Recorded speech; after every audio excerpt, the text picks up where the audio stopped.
And welcome, everybody, to the Andrew Cooperrider Show. Of course, I'm your host, Andrew Cooperrider. And on today's show, we'll be joined by Caleb Ballard. You see, down in Hopkinsville, there's a big to-do going on regarding a mega school. It's Hopkinsville, Kentucky, down there in Christian County. And it's a very intricate and interesting thing. Normally, I can research topics a lot of times on my own, but when you have some hyper-local, hyper kind of seemingly corrupt issues going on, it really helps to have somebody who's there, who's really dug into it. And I know there's some other places like Bardstown there, Nelson County, that's also having some mega school talks and all over. And so I thought it would be a great time to bring on somebody to go ahead and talk about it. So Caleb, thank you for joining me today to go over what's going on down there. Yeah, real quick. So you've got a mega school being built in Hopkinsville there in Christian County? Yeah, that's right. And matter of fact, the groundbreaking for it is tomorrow, even though they've already been pushing dirt up for a week. But they got to have their ceremonial groundbreaking. And so what is it? Is it the mega school? Is it going to be every single kid in the county, or is it? Yes, it is. It is a combination of our two high schools that we have currently now, which would be Christian County High and Hopkinsville High. And of course, those schools are been in the community. Christian County was started in the '60s, and then Hopkinsville is an old school. It's been around for over 100 years, 150 years, something like that. And of course, the schools were not built that long ago. Of course, Hopkinsville High was built in the early '60s, and then Christian County High was built in the late '60s. Okay, and is it just the two high schools coming together, or is it middle school? That is their plan. That is their plan. But we have learned through this process that is starting to trickle down, because right now we have a Christian County middle and a Hopkinsville middle, and they're actually planning to move. So the Christian County middle was built in 2011 next to the Christian County High School. It's one of the nicest middle school facilities in the state. It's got a performing arts center. No expense was spared on that school when they built it in 2011, 2012, something like that. And now Hopkinsville Middle School was built in the 70s. It's got that 70s pod style design, blocks everywhere, bricks, And they just decided to move that school to a current elementary school, remove that elementary school from the picture, put an elementary school in Hopkinsville Middle School, and turn another elementary school into a daycare that's currently at the elementary school they're going to turn into Hopkinsville Middle. It is a mess. And what is so the community doesn't want this to go on. So let's do this. Why is the school district saying they need to do this, and why doesn't the community want it done? The school district's plan all along for all of this is economic development. That's the main goal here. And we see the actors that have been partaking in this. It's always the same actors. It's always the workforce development, the economic development council. Even at one time it was the mayor and the judge executive. Just all kinds of big actors, big political actors that want this common goal that the community doesn't want. And I've spoke to hundreds and hundreds of people, and it's overwhelmingly the population is against all of this plan. How does combining the schools create the economic opportunity? How does that play into the economic development side? I think what their plan is that if they have nice new schools here, when they bring these people in to tour the community, they can say, hey, look at our nice new schools. This is how much we care about education. When in actuality, it's the opposite. They don't care about education, because all of the studies that are out there say that smaller community-based schools are better, not combination mega schools. And so they're building this mega school for the high school, and it looks like they are trying to do like a mega school for the elementary school. Well, kind of, sort of, right? Yeah, at that middle school. Yeah, right. They've and it all started back in 2015. They closed 3 elementary schools, and that was the first part. That was the first like red flag for the community that something was wrong with their school district, because they just closed these 3 elementary schools. One of them had a brand new roof. Like, they weren't bad facilities, and now our elementary schools are hurting. They put 6th graders from the middle schools. They closed the middle school, turned it into an elementary school, and put 6th graders from middle schools in the elementary schools. Well, now they want to turn all that around again. So we're really just confused on what the long-term goal is here. And people that want good community schools need to have a good long-term goal, and we don't have that. And so you're asking, as the community, you're saying, look, we don't want these big mega schools. We want individual schools spread out in the area. They're already built. They're in fine condition. And their response to that is that they're not in great condition, that it's cheaper to build a mega school. What are they saying back to the community? So what our issue started out with was in 2019. There was some major issues at Hopkinsville High School. A Nashville news anchor that's an investigative journalist, his name's Phil Williams, he come and did a story about how Hopkinsville High School was leaking. Well, I was a graduate of Hopkinsville High School 2011, and it was leaking then. And they just continued to let the problem fester until they were like, oh, hey, there's a news anchor here. Maybe we should do something. So that sparked a nickel tax. They had this big, huge campaign about how we need to build new schools for our community with the nickel tax. Can you explain what a nickel tax is to listeners? I know what it is, but Right. Well, it is basically a 5-cent tax on every $100 of real property that you own. Christian County is a majority of the people in Christian County are rental-based tenants, you would say. So our landowners are these big farmers. I mean, myself included. We own a pretty good sized farm here too, but it's not compared to the other farmers. There's farmers that are way bigger than me. And it's just an unfair burden on the farming community as a whole, because the majority, Christian County is the second biggest landmass, and the landmass as a whole isn't populated with houses everywhere. So the majority of the tax burden would go on those landowners and not necessarily the general public, because of our rental-based income and our rental-based it's not good for the overall wealth of the community to put the burden on one group of people. So they're saying, look, we got a leaky roof. We need nickel tax to pay for this leaky roof. That's correct. And that's how it started. Yes. And it was defeated 2-1. A group of individuals, there's a guy named Mark Graham. He was one of the leaders of this. And we started, so you get a petition. So any tax that a school district invokes over like 4%, you can recall that tax. And then you have to get like a percentage of the voter base to sign. It's 2,000 some odd people that you had to get to sign this petition. And then once you do that, then you can put it on the ballot. And we put it on the ballot, and they lost. They spent $40,000 on a campaign, on a marketing campaign, Facebook. Every van in the district had a sticker on the side of it that said, vote for the nickel. They got people T-shirts. I mean, it's just all kinds of immense waste for them to have. Seems like you could have fixed the roof.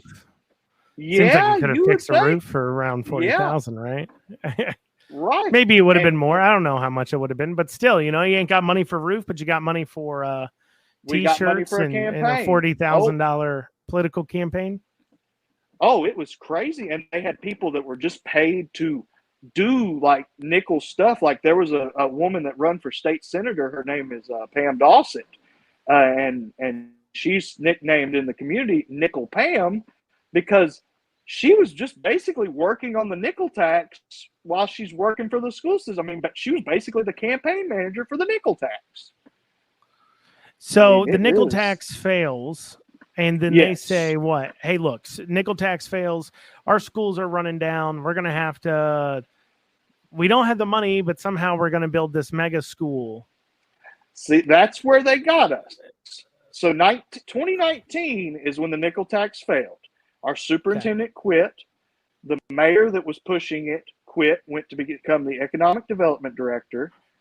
So in 2020, our new superintendent promised, "Hey, I'm going to get everything right. I'm going to fix all of our problems. Don't worry about it. Just let me handle it." So we backed off on him. We trusted him. We thought that he might be able to do this. So they formed a committee in late 2020 when you could not eat indoors at a restaurant in Kentucky, as you very well know. They formed a committee to start the discussion about the consolidated high school. They were given misleading facts. The committee was given misleading facts from the school system from the start on how it'd be cheaper, how it'd be better because we're going to introduce these new programs. And so a lot of this stuff got done. How was it? What do you have any examples of what they specifically gave that was misleading? They gave cost savings, which we turned out that was a lie. They were going to introduce these new programs with Ford. It's called Ford NGL, Next Generation Learning. They were going to introduce that. Well, they've run out of money to do that. They can't do that now. The real big focus is on these career pathways through like the tech school and stuff. Mm-hmm. And we're coming to find out that they ain't even got the money to do all what they want to do with that. They had this big, it was during, so they did all of the committee stuff. The general public found out about the mega school in about May of 2021 is when everybody got on board. That's when they started going out to they didn't bring us to the public first. They brought it to like individual community like groups, like Farm Bureau was one of the first groups that they put on Facebook, and they went to them first before telling the community. So it's like they were trying to sell it to the upper elites of the community before they even put it out to the general public. Hey, this is what our plan is. So we got to take a break real quick, but when we come back, I'm going to ask you about, as far as, so they were rolling this out, kind of hiding it from y'all. And then we'll talk about what the response was as they initially announced it right after we come back. All right. So, we're hearing about the kind of the situation leading into this defeated nickel tax. A lot of the people quit. They're coming back on board. They're going out. They're kind of secretly campaigning for this mega school. Then they go ahead and they roll it out to the community. What was the community's initial response to it? And what do you think drove that community response to it? So the initial community response, they did at first, they made a Facebook page called CCPS High School Facilities. You can still search it. They just changed it to the school name, but they did a video, like a 10-minute video. It was the assistant superintendent and the superintendent, and they just basically broke down the general details of what their vision was. Yes, both of our high schools are older. Do they need renovation? Yes. But they got a great number of COVID funds, like $30 million in COVID funds. And how did the community respond? The community response was it was not good. It was it was mixed at first, because at this time they were still allowing Facebook comments on their site. So that while doing this, people were. I was. They've shut down Facebook comments on their posts. Oh yes. They once the school actually passed, they cut the YouTube live feed for their board meetings recently. That was a recent addition.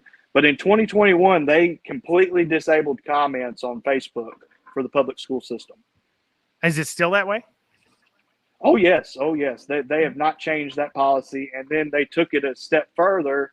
They were doing all their live stream YouTube meetings for the school board meetings, where everyone in the community can get on YouTube and watch the board meetings and see the transparency in the community. They just cut that whenever they did the bids for the school, because the community was pushing that, and so the community is saying, "Look, this is a giant waste of money. Just rehab the schools we have built. We don't need to be sending all the kids to one school." Obviously, this are community things. We don't want to drive. How far is it from one side of the county to the other? So it is like 33 miles wide one way and like 26 miles the other way. But if you were to get on a bus in North Christian and ride a route to the school, the proposed site, you're talking 2-hour bus rides for kids. And then you throw the middle school mess in. Some issues. Oh, yes. Then you throw the middle school mess in where you don't have a central middle school location for both middle schools. And it just complicates everything. It turns transportation upside down in the community. They don't have enough bus drivers for the routes they have now. They put on Facebook 2 days last week that if your kid rides, I'll say whatever bus, it was like bus 200. If your kid rides bus 200, you have to come pick your kid up from school because we don't have enough bus drivers to cover this route. They did that 2 or 3 times last week. And now they're talking about longer routes. Longer routes, more buses needed because of the splitting of the schools. And then some of your elementary schools, like in the mornings, those kids get off of that bus, get onto another bus, and ride to Hopkinsville. Because all of our elementary schools are... With having 2 different high schools, you can do a kind of a split start time, and you can, bus drivers can work one school, and then they can switch over to the next school and bus those kids. Right. What they're doing now is kids from County Middle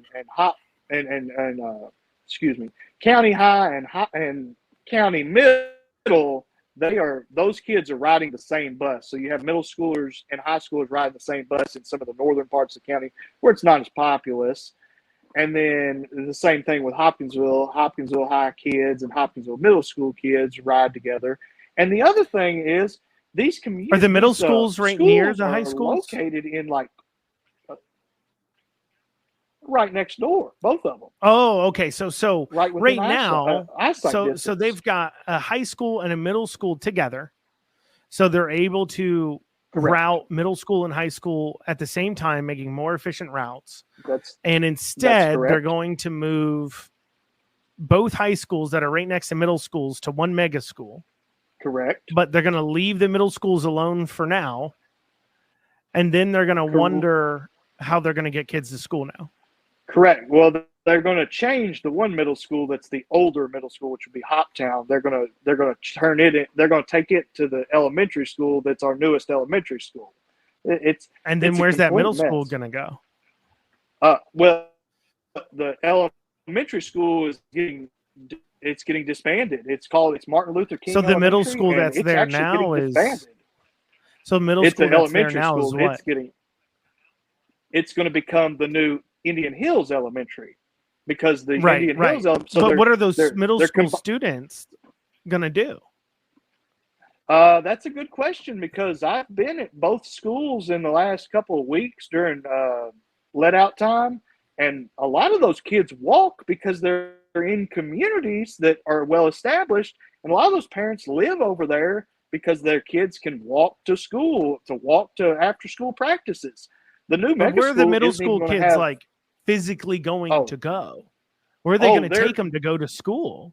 That's a good question. We don't know any of the transportation issues. The fine details are not here in this process. I'm not even talking about a fine detail. I'm just like, where is this middle school kid's classroom going to end up at if you're taking over an elementary school here?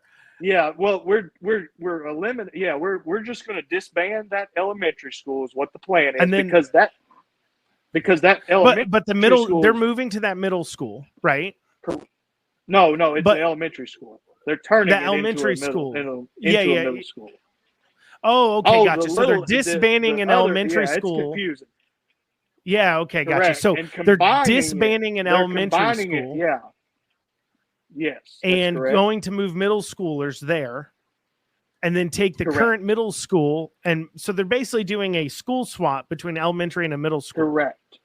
Correct. Because apparently middle school kids can't learn in a building that was built in 1974, but elementary school kids can.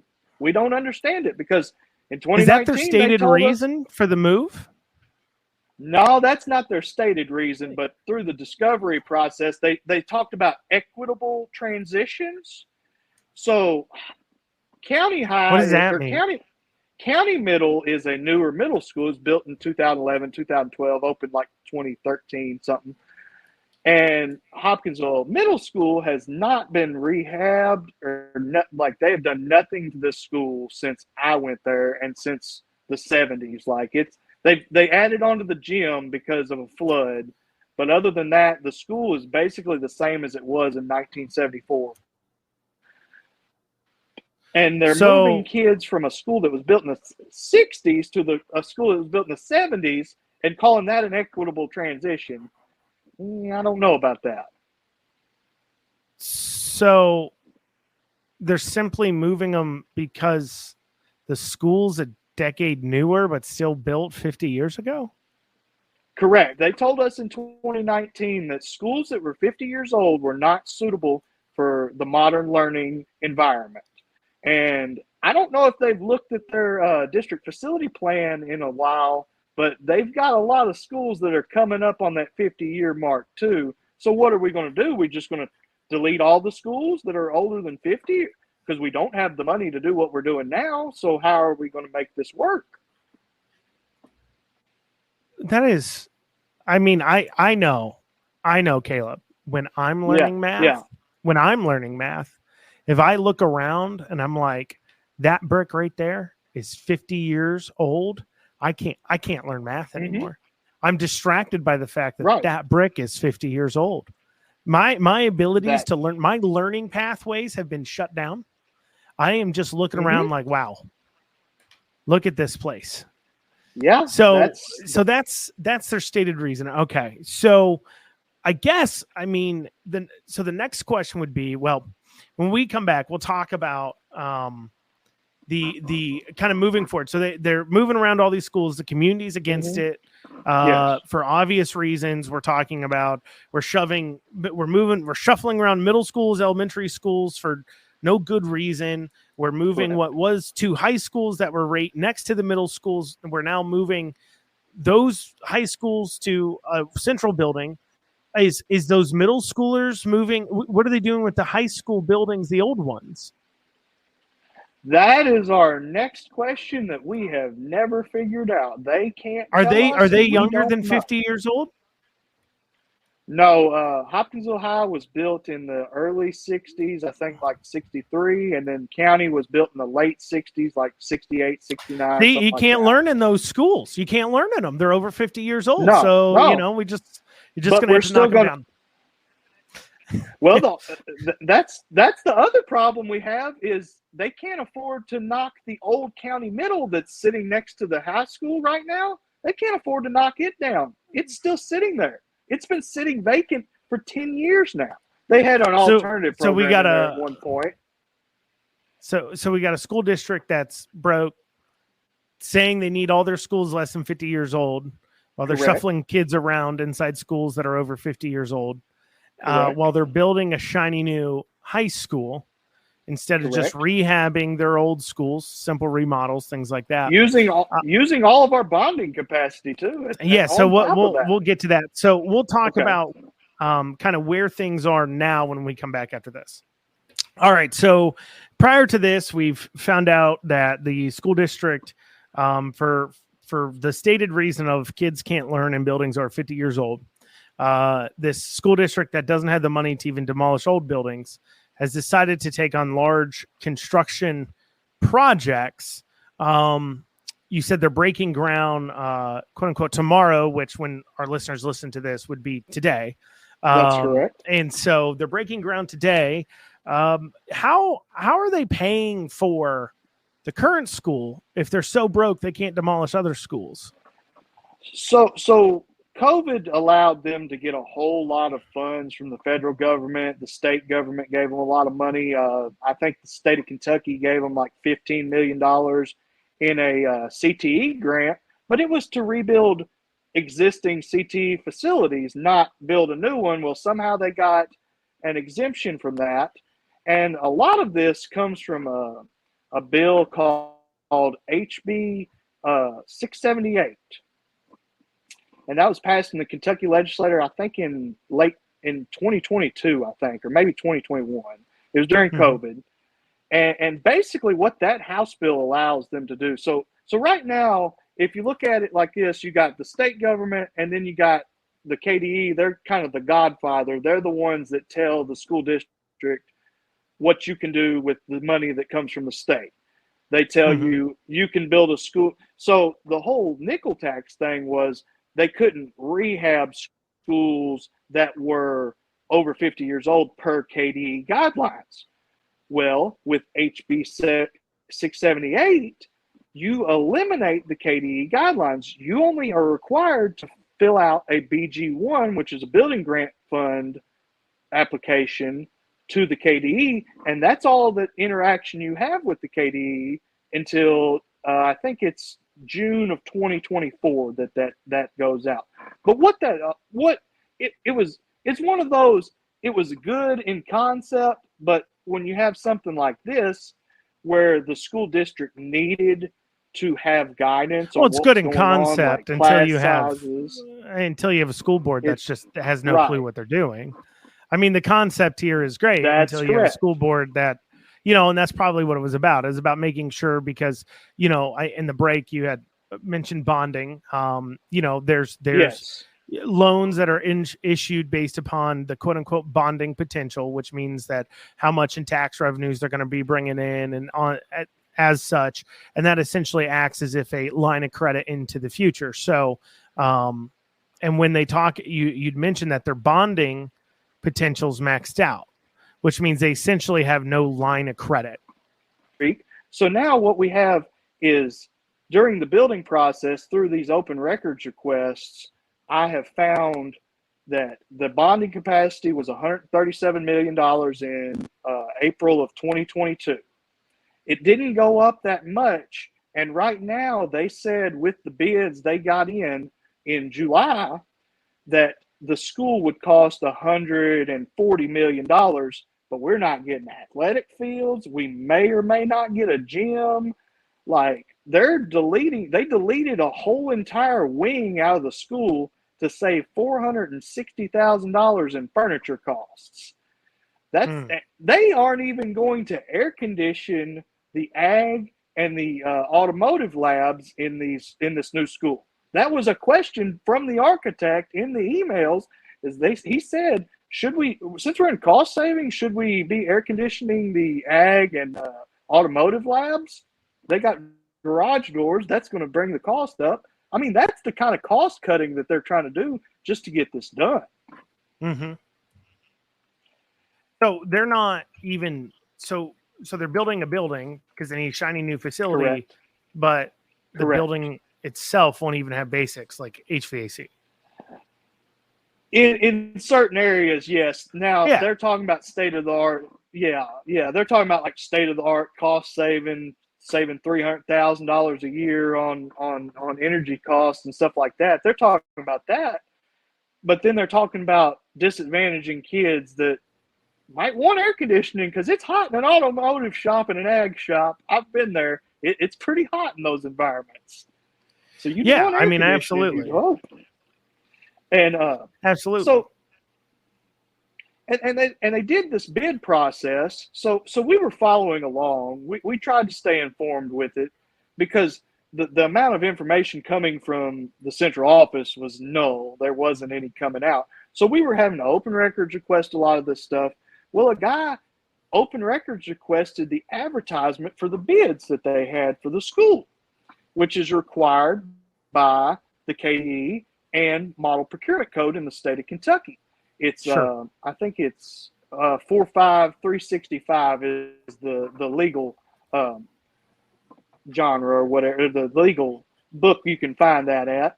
And so when we open records requested it, they didn't even have an advertisement for the current bids that they had already bid, or they already had out for builders, which we were like, okay, well, that's kind of Do you know funny. who the builder is on this? So they got a construction manager, so it is a whole bunch of different hands involved in this. AK Construction is one of the people, and they have a school in like Hanson. Yeah, no, yeah. Last year. Yeah, they've been missing deadlines on schools like crazy recently. Yeah, in actual Hopkins County. Yes. There's a school that I think their entire school district is like delayed because they didn't build a school on time. AK Construction. That's the people we're dealing with here. And so when we found out that they hadn't done the bid, the bid advertisement, they rushed. There's an email thread where they rushed and said, this must be put in the New Era paper, which is our local newspaper, which that's where it has to run according to the law. They rushed to get it done on a Saturday. Then they advertised the wrong bid opening date, and it's too far out.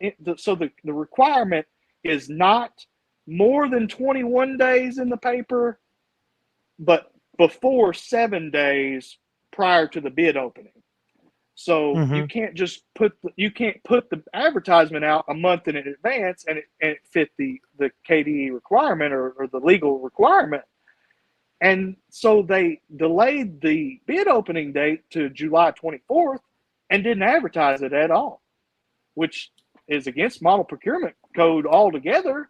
And without the KDE's help to come in here and say, hey guys, we need to come in here and you need to be advertising bids with House Bill 678, you don't have that guidance to show them what needs to go on.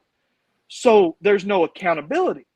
The only place we can file complaints right now is if they break open meetings laws, the AG, or a place called the Office of Education Accountability. Now, they're a legislator-funded organization, and they told me they are slow, but they are thorough. But that is our only complaint department right now as citizens and taxpayers in this community to get anything done. And we just don't know right now because we know that the bids were illegal. They shouldn't be starting this project at all. But here they are breaking ground and continuing full steam ahead, as the superintendent said. And he even mentioned the OEA investigation in a Hoptown Chronicle article, which is a local newspaper type deal thing. And he said that the lawyer had put out a statement. Well, we haven't seen the statement. I'd love to see the statement and see what their legal ground for breaking the law is. Yeah, so it looks like here you got a situation where you have let me see if I can sum this up. They are building a big school against the wishes of their constituents that they don't even have the money to outfit properly, while they also still don't have the money to knock down the buildings they need to, while they're playing a shuffle game with students because they don't know why. Meanwhile, through this process, they've maxed out their line of credit. They're maxed out on bonding potential. So therefore they can't really borrow more money. And then even if something emergency comes up, like a school gets flooded or something, they can't do anything about it. And then they're looking at us. Yeah. And then, so you've got that, and now you have the fact that they didn't even bid out this multi-million-dollar contracts properly in order to bid this out. But despite all that, they're breaking ground anyways. They've disabled comments on their Facebook page And right now you can only talk to one group to kind of get some accountability out of them, but still they're pushing forward ahead anyways. I think that pretty much sums it up real quick, right? Yeah, and I'll dive even deeper into the no comment thing. So at the YouTube feed, we got a video of the construction manager, which they've had to hire a construction manager because they openly admitted after their bids come in last year in July of 2022 at $200 million, way over budget. And they knew it was way over budget because they over-designed the school. The architect allowed them to over-design the school. They got mud on their face when they got those bids back last year. So then we had this delayed process of, well, we're going to cut this wing and we're going to cut this. We're going to start cutting the things that we promised the community out of the school just to get it done. So, and that doesn't make any sense. So when they got the bids back this last time, they didn't have a public meeting. So me and another guy went to the Board of Education, and I guess the superintendent was out of town that day, but that still doesn't give them an excuse. They wouldn't give us the bid packet. After 24 hours, that should be available to the public. And yeah, you should be able to view publicly any who bid how much. I mean, that's just standard government bidding. They wouldn't do it. They would not give us the bid packets.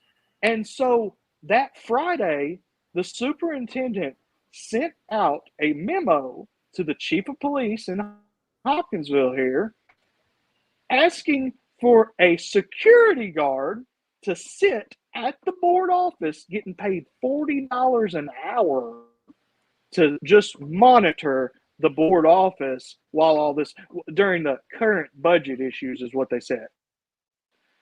And just because me and one other person come to ask for the bids, they now have to have like this secure lockdown facility when they could just give us the open bids if they're good. So that Monday is the first day of the COP. They were going to do a board retreat on Tuesday. Monday, they brought all the members of the press together in a secret meeting and told them the basic bid package, the money and all what the school was going to entail. They embargoed the information through the media and wouldn't let them let it out until they got done with the board meeting on Tuesday. So they put a muzzle on our media. The next board meeting, which would have been the same week, they cut the live YouTube feed that we've had for 4 years now. They just cut it off, didn't give it an answer. So that night, me and several other people text our board members and was like, hey, why'd y'all do this? They said, oh, well, it's costing us too much money. We can't do it. We can't pay these employees $25 or whatever it is that they're getting in overtime to run this YouTube meeting after school hours. To what, hit record and live stream it? Oh yeah, I mean, literally the superintendent could do it and upload it to, I mean, anybody can do it. I mean, boomers can do it. So you'd think that it's pretty simple, or they get like a student media team or something like that to come in there and do this as something to help them out. But they don't want to do that. They don't want the meetings public because we got the construction manager on film saying that the school was going to be one price, $105 million, and here we are at $140 million, and it just ain't adding up. They cut that out. Well, in a recent article that was released, they had another press conference. The superintendent said that they cut live stream YouTube videos off because of misinformation after board meetings, because me and others were clipping. Wouldn't it cause more misinformation? You would think not be able to see what they're saying in full. Absolutely, that's kind of what we were thinking. Like, because we take the ability to clip out what they say online, put it on our web platform, which would be Facebook, and we've got a group called Citizens Against Consolidation, and we put that information out there so people can read it, because our news media isn't touching on these details. They ignore it because, I don't know, the school system does pay them a lot of advertising money for like we need teachers, we need bus drivers, stuff like that. They also broadcast the local sports. So I understand the news media. And we don't have a TV station. We're not Nashville. We're not Louisville. We don't have a TV station that would cover any of this. So a lot of stuff gets kind of under the rug if you don't bring it out from under the rug with people like me and others that are working really hard, watching these board meetings, gathering the information, gathering the intel, and then putting it out for the public. A lot of that gets lost. And for him to say that it was misinformation, that we're taking their comments and using them on our platform and it's misinformation, that really just doesn't make sense. Well, but that's the game they play, though. They all play this at all levels. That is correct. If they don't like your opinion on what they said, well, then that is misinformation. Even though you're just taking what they said, then issuing an opinion, that's now misinformation. Let me ask you this. Let's end on this $1 million question. You ready? Okay. All right. Is this incompetence or corruption? Both. It's a little bit of both. Okay. Because you think it's a little bit of both? Yeah, because you had key players like a former mayor telling the superintendent, hey, I'm going to get you the superintendent job, but I've got one goal for you, build this mega school for economic development, because we want low-skill, low-wage employees to shove in our factories that we're going to get here because we got all these new shiny schools. And look, we're focusing on pathways, but we're not teaching the kids the core basic stuff like math and reading. And your buildings are history. Too old to teach them that. They're too old. We can't do that. You know what pathway should be teaching these kids? Construction. Okay, I'm just saying. It looks like they could work where they go to school. Right. Yeah. That is a good. I mean, that's kind of Egyptian tactic, but I mean, it's one way around child labor laws. That's right. That is right. Yeah. No. We're teaching them a trade. That's how swear. Right. And that's how broke this school district is. I wouldn't be surprised if they haven't thrown that out in the air yet. Like, how young is too young to lay a brick? I mean, right. And I say that our school district is broke, but you look at our funding, the KDE has it all broke down in simple math, where it ranks all the school districts. Our funding is like one of the top funding school districts, but our administrator pay is also out the roof, and our cost our pay per student is really low, and then our test scores are even lower. Deleting these old schools deletes our bad test scores. So when we get rid of a school name that's been around, so Hopkinsville High School, when we say, we're in Hopkinsville High School, we get rid of the test scores that are bad. Caleb, thank you for joining us. We will be following along. What can people do to help? Is there anything people can do to help the situation, or is it kind of really no?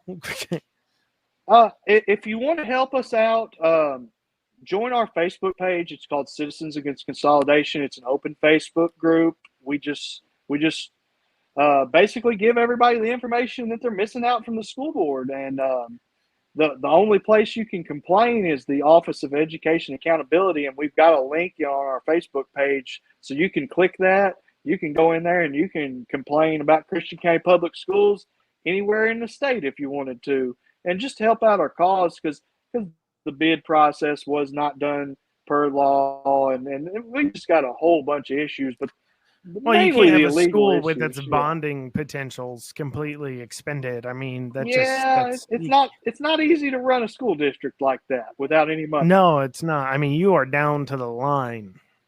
Yeah, down to the line. Nickel, and if property value takes up, well, see, the economy turns. They just had to rescind a tax because we were going to file another petition against them, and they rushed it in a meeting, didn't put it on the agenda, and put it on the agenda last minute and rescinded it without a tax hearing. So crazy stuff. Well, I'm sorry to hear what you guys are going through, but we'll get this out there. Hopefully, spreading the word. It's a bad deal down here. Yeah, showing more attention might be working. Well, thanks you, Caleb. Thank you for having me on. All right, y'all. That's what we have time for today on the Andrew Cooperrider Show. Thank you all so much for joining us. You can catch us back here on Monday at 1:00. Till then, we'll see you. Thanks.